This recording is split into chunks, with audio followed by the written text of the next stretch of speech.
In Canada, we literally have courts reducing criminal sentences based on ancestry. Oh. I had an article up a while ago, but I didn't read it. What was it about?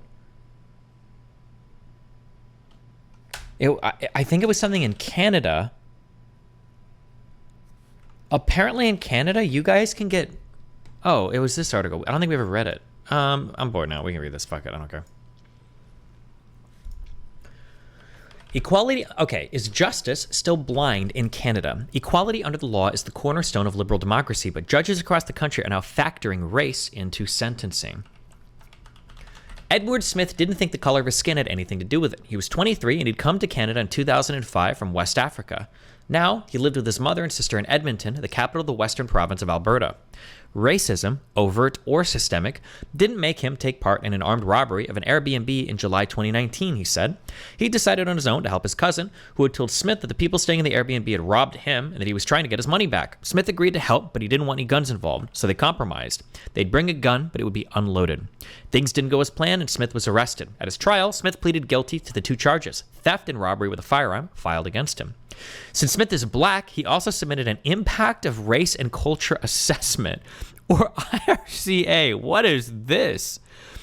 A presenting report in which black and racialized Canadians can demonstrate how systemic racism led them to commit their crime? No shot. The logic behind Smith's IRCA was clear. As a black man, it was assumed that he had been subjected to a great deal of hate, and that hate had limited his job opportunities, housing opportunities, opportunities to build a meaningful and law-abiding life. Dunia Nur, the activist who wrote Smith's IRCA, told me the report was meant to help the judge appreciate the convict's background and history. I obtained Smith's IRCA from Smith himself. Oddly, the 4-page report cites no concrete instances of racism, no violence, no untoward remarks, no employers or schools that turned Smith down because of his skin color, not even any microaggressions. Hold on, let me see what this looks like. Edward Smith was born on April 13th, 2000 in Budaburam, refugee camp located west of Accra, Ghana, home to more than 12,000 refugees. When Edward was 1 year old, his father left for America, never returned. So both Edward and his older sister lost contact with his father. Childhood. Growing up, Edward states that he had a difficult upbringing.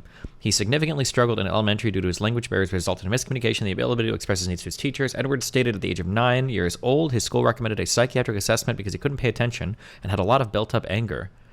This resulted in being removed from regular school and placed in a behavioral school for 3 years until Edward was in grade 5. Then he was placed back in mainstream schooling at the age of 10.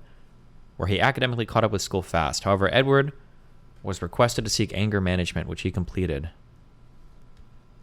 Family/domestic violence/childhood trauma. At the age of 13, Edward's biological father came into the family's life. Edward states only recalling little memories of who his father was during his childhood at the refugee camp. Edward states recalling little memories of who his father was during the refugee camp. I thought he said his father left when he was 1 year old. 1 year old. Did I misread? When Edward was 1 year old, his father left for America and never returned. Okay, that's a sharp memory. Or maybe this is saying like the future memories. Edward's biological father came back into the family's life. Edward states only recalling little memories of who his father was during his childhood at the refugee camp. Edward shared that seeing his father at the age of 13 years old was a bit strange due to not knowing where he had been all these years. I can't tell. This is written strangely. I'm not sure.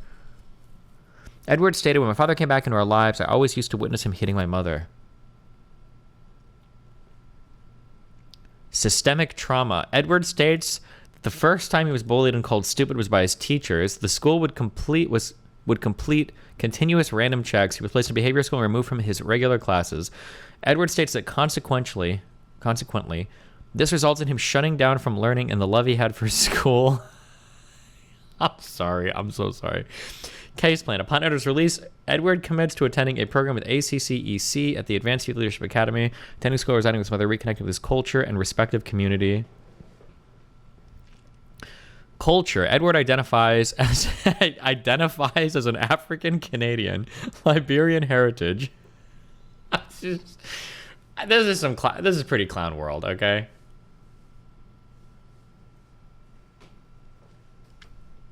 Edward stated he wants reconnection and knowledge about his culture and community. He disclosed not knowing his cultural values and traditional practices. He states being a spiritual person, attends church, and attends First Nations smudging ceremonies at the remand. Okay, so there's literally no... Okay, so no racism in here. Okay, sorry. Okay. Hold on, wait, what is this? ADHD moment, one sec.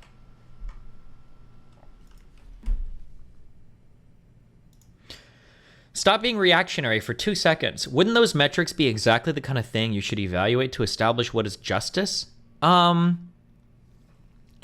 problem is that we're unironically, we're approaching a world where we start to treat like crime as strictly deterministic, which I guess in a literal sense it is, but it's like technically then nobody should ever go to jail for anything ever because everybody always had some lifetime of reasons that led up to them committing certain crimes, right? Like, it also fails to mention that in a separate incident in January 2018, Smith was arrested and charged with theft, robbery, and kidnapping. What it does say is that Smith had a rough childhood and adolescence, the refugee camp in Ghana, his father's absence, immigrating to Canada, his early run-ins with the law. It further notes that Edward identifies as an African-Canadian who is of Liberian heritage and that he has a feeling of disconnection with his culture. The judge apparently sympathized with Smith. In February of 2020, after 6 months in prison, he was allowed to go free with court-appointed supervision. If he'd been white, he would have been looking at 8 years behind bars. Okay, so here's the only thing that I'll say is kind of strange, right? I can't speak to the Canadian justice system, but my guess is it's probably similar in that the United States, if you've got a client and he pleads guilty, you are allowed to make these types of statements to the judge. Or if you're looking for a deal with the prosecutor, you can make these types of statements to the prosecutor. Although I don't think it has anything to do with fucking race, right? So like you can talk to a prosecutor, you can talk to a judge and be like, listen, he's a good kid. It's literally his first offense. He lives at home alone with his mom. Dad was gone to the house. The guy goes to Bible study, does community service. He's an honor student. Like, these are all statements that you absolutely have always been able to make to judges. And some judges for sentencing or some prosecuting attorneys for like cutting a deal, they will take these things into account. They're humans. All of these people are human. And if you are a good kid, you probably can get an easy deal for a judge. But this formalizing the process in like some weird impact of race and culture assessment just makes it so fucking weird. Lululemon CEO Calvin McDonald doubles down on his decision to fire 2 employees who called the police after 3 men robbed their store in Georgia. It's only merchandise, he said. We have a zero-tolerance policy that we train our educators on around engaging during a theft, he said, while defending the company's decision. Wait.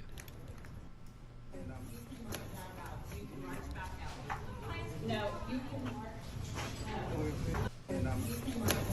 You can march back out. No, you can march.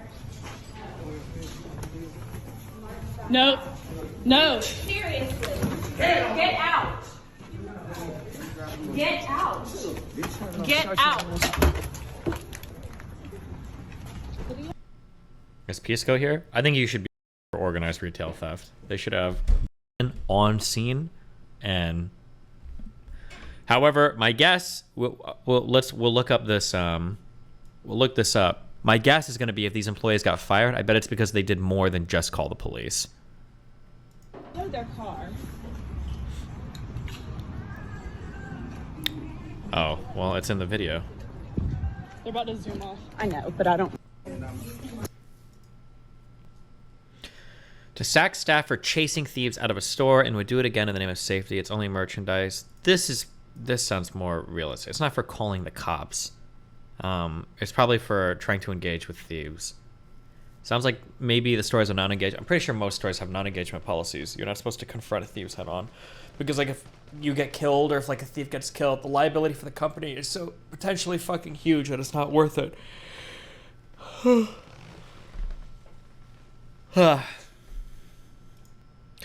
Oh yeah, right here. It says it right here. McDonald claimed that the 2 fired female workers, one of whom was an assistant manager, were not fired for calling the cops, but because they didn't abide by company policy, which says employees should engage with thieves. The 2 women said they were aware of the policy and were let go without giving a specific reason for their firing. Wait, what is this? Ferguson said that once a robbery occurs, workers are instructed to scan a QR code, and that's that. We've been told not to put it in any notes because that might scare other people. What? Lululemon's... what? I don't know what this says. Lululemon's controversial founder reveals in his new book that he isn't entirely opposed to child labor and that his own children have worked since age 5. I mean, like... hot take, I don't, depending on what we talk about for child labor, I don't think it's necessarily that bad. Like, I had a paper route, I think, from when I was like 9 to 10 for like about a year. I mean, technically that was like child labor, but yeah, and like kids that work on a farm, I don't think that's necessarily like a bad thing.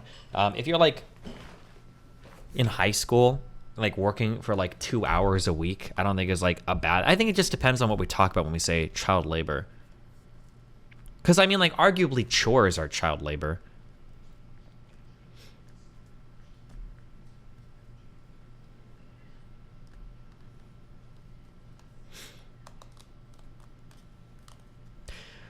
Oof. This is really controversial, but maybe. In the book titled Little Black Stretchy Pants, Wilson writes that he likes the alternative of working when children are not school material.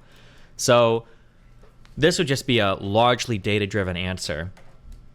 But let's say that you got a kid who, by the time he's in 8th grade, he's been held back 1 year or he's failing multiple classes.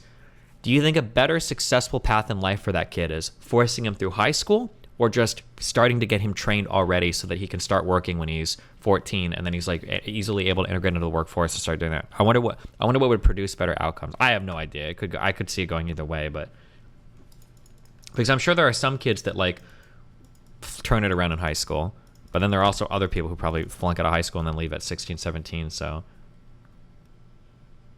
My school had mandatory volunteering hours. Almost all the volunteer work would qualify as labor. Oh, yeah, true. Same.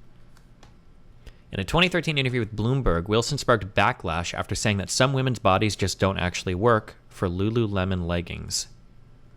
With those words and that soundbite, I was ruined, Wilson writes in the new book. From the Bloomberg moment on, nothing would be the same. My comments were the antithesis of everything I stood for and of everything the women of Lululemon and I had built. The ramifications for the company, for my family, and for everyone involved were catastrophic. I wonder what the context of that statement was. Oh, that some women just don't look good in the leggings? I mean, that's probably true. I deliver newspapers, shoveled snow, mowed lawns is not a big deal. I think people just don't want kids forced into labor. Like, yeah, anytime you say child labor, people's minds they immediately go to fucking like coal mines. Like that's, yeah. How come girls can wear leggings, which is like the laziest thing to fucking wear, and we can't walk around with sweatpants? Speak for yourself, buddy.